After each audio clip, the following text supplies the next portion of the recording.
पिछले वीडियो में हमने देखा था कि नारद जी की तपस्या देखकर इंद्र के मन में भय उत्पन्न हो गया। उन्हें लगा कि नारद जी मेरे पुरी का निवास चाहते हैं और उन्होंने कामदेव को बुलाकर नारद जी की तपस्या भंग करने के लिए भेजा। अब आगे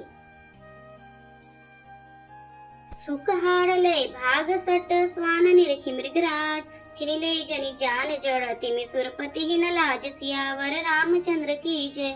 जैसे मूर्ख कुत्ता सिंह को देखकर सूखी हड्डी लेकर भागे और वह मूर्ख यह समझे कि कहीं उस हड्डी को सिंह छीन न ले, वैसे ही इंद्र को नारद जी मेरा राज्य छीन लेंगे ऐसा सोचते लाज नहीं आई।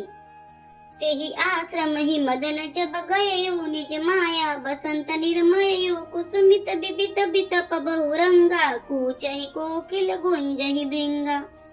जब कामदेव उस आश्रम में गया तब उसने अपनी माया से वहां वसंत ऋतुओं को उत्पन्न किया। तरह तरह के वृक्षों पर रंग बिरंगे फूल खिल गए, उन पर कोयले कूकने लगी और भौरे गुंजार करने लगे। चली सुहावनी त्रिविध बयारी काम कृषानु बढ़ावनी हारी रंभादिक सुर नारी नबीना सकल असमसर कला प्रवीणा। कामाग्नि को भड़काने वाली 3 प्रकार की शीतल, मंद और सुगंध सुहावनी हवा चलने लगी।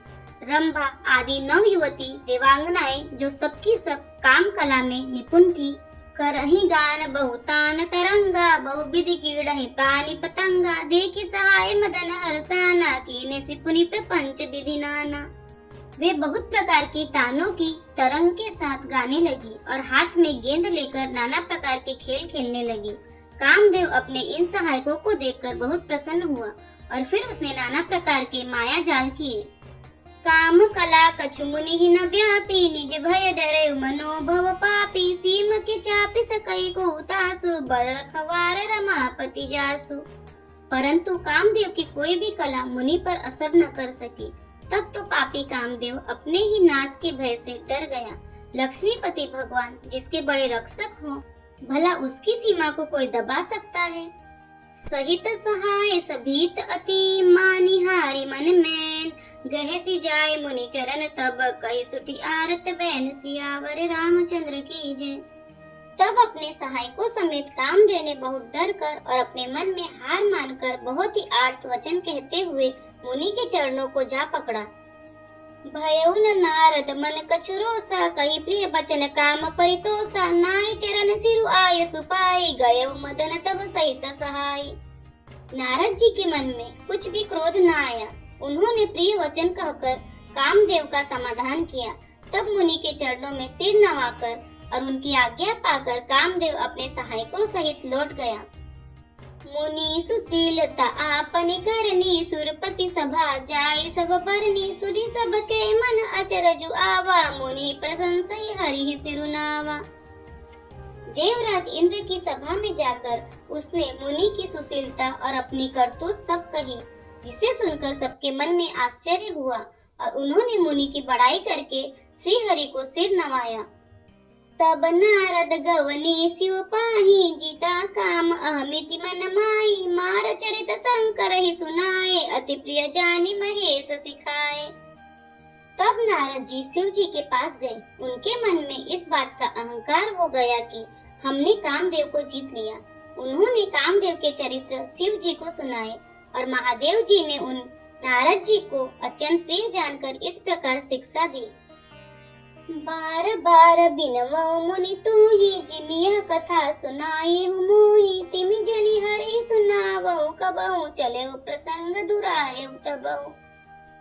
हे मुनि, मैं तुमसे बार बार विनती करता हूँ कि जिस तरह यह कथा तुमने मुझे सुनाई उस तरह भगवान श्री हरि को कभी मत सुनाना। चर्चा भी चले तब भी इसको छिपा जाना।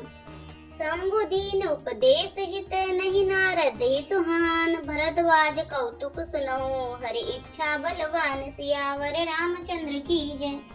यद्यपि शिव जी ने यह हित की शिक्षा दी पर नारद जी को वह अच्छी न लगी। हे भरद्वाज, अब कौतुक सुनो। हरि की इच्छा बड़ी बलवान है। राम की न चाहै सोई हुई करे अन्यथा अस नहीं कोई शंभु बचन मुनि मन नहीं भाए तब बिरंची के लोक सिधाए। श्री रामचंद्र जी जो करना चाहते हैं वही होता है। ऐसा कोई नहीं जो उसके विरुद्ध कर सके। श्री शिव जी के वचन नारद जी के मन को अच्छे नहीं लगे। तब वे वहां से ब्रह्मलोक को चल दिए। एक बार कर तल बर बीना, गावत हरि गुण गान प्रवीणा। सिर सिंधु गवने मुनि नाथा, जहाँ बस श्रीनिवास श्रुति माथा। एक बार गान विद्या में निपुण मुनिनाथ नारद जी हाथ में सुंदर वीणा लिए हरि गुण गाते हुए क्षीर सागर को गए, जहाँ वेदों के मस्तक स्वरूप लक्ष्मी निवास भगवान नारायण रहते हैं। हर से मिले उठी रमा निकेता, बैठे आसन ऋषि समेता। बोले बियसी चराचर राया, बहुते दीनन किनी मुनि दाया। रमा निवास भगवान उठकर बड़े आनंद से उनसे मिले और ऋषि के साथ आसन पर बैठ गए। चराचर के स्वामी भगवान हंसकर बोले, हे मुनि, आज आपने बहुत दिनों पर दया की। कामचरित नारद सब भासे, यद्यपि प्रथम बरजी शिव राखे। अति प्रचंड रघुपति के माया, जेहि न मोह सको जग जाया। यद्यपि श्री शिव जी ने उन्हें पहले से ही बरज रखा था, तो भी नारद जी ने कामदेव का सारा चरित्र भगवान को कह सुनाया। श्री रघुनाथ जी की माया बड़ी ही प्रबल है। जगत में ऐसा कौन जन्मा है जिससे वह मोहित न कर दे। रूख बदन करी बचन मृदु, बोले श्री भगवान। तुम्हारे सुमिरन ते मिटहि, मोह मार मद मान। सियावर रामचंद्र की जय। भगवान रूखा मुंह कर कोमल वचन बोले, हे मुनिराज, आपका स्मरण करने से दूसरों के मोह, काम, मद और अभिमान मिट जाते हैं। फिर आपके लिए तो कहना ही क्या है। सुनु मुनि मोह होई मन ताके, ज्ञान विराग हृदय नहीं जाके। ब्रह्मचर्य व्रत रत मति धीरा, तुम्हि की करहि मनोभव पीरा।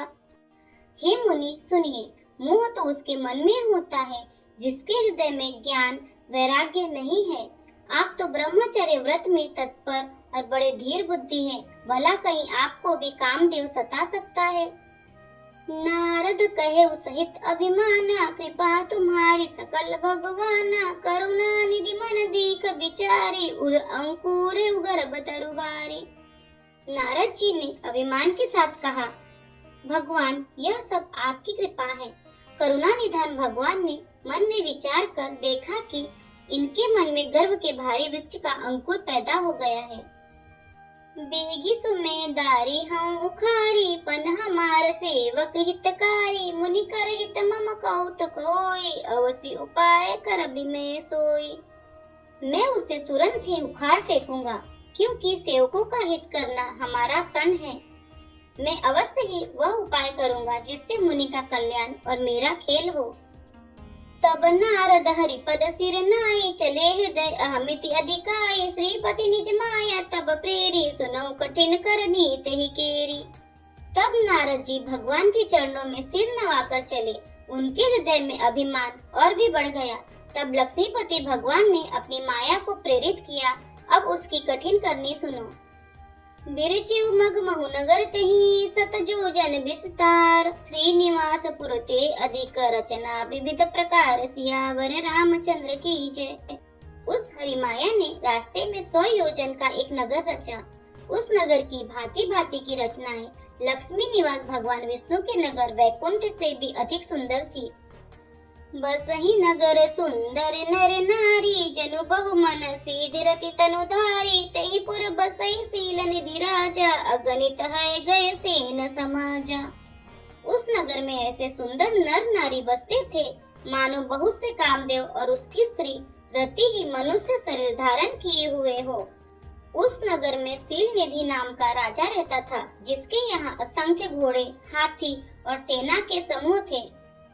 सत सुरेश सम विभव विलासा, रूप तेज बल नीति निवासा। विश्व मोहनिता सुकुमारी, श्री विमोह जिसु रूप निहारी। उसका वैभव और विलास 100 इंद्रों के समान था। वह रूप, तेज, बल और नीति का घर था। उसके विश्व मोहिनी नाम की एक ऐसी रूपवती कन्या थी, जिसके रूप को देखकर लक्ष्मी जी भी मोहित हो जाएं। सोई हरि माया सब गुण खानी, शोभता सुखी जाय बखानी। करई स्वयंवर सो नृप बाला, आए तहाँ अगणित महिपाला। वह सब गुणों की खान भगवान की माया ही थी। उसकी शोभा का वर्णन कैसे किया जा सकता है। वह राजकुमारी स्वयंवर करना चाहती थी, इससे वहां अगणित राजा आए हुए थे।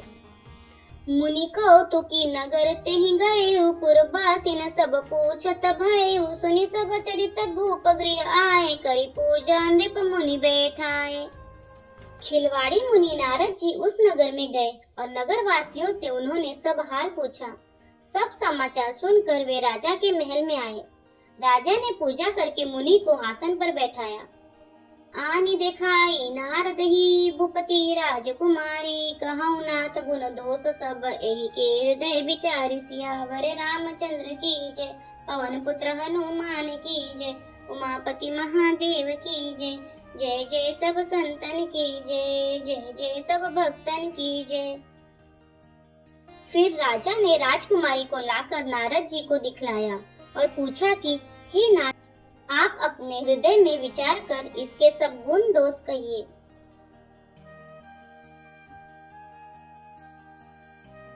यदि आपको हमारे वीडियो पसंद आ रहे हैं तो वीडियो को लाइक करें, चैनल को सब्सक्राइब करें, कमेंट में जय श्री राम और हर हर महादेव अवश्य लिखें। जय श्री राम, हर हर महादेव।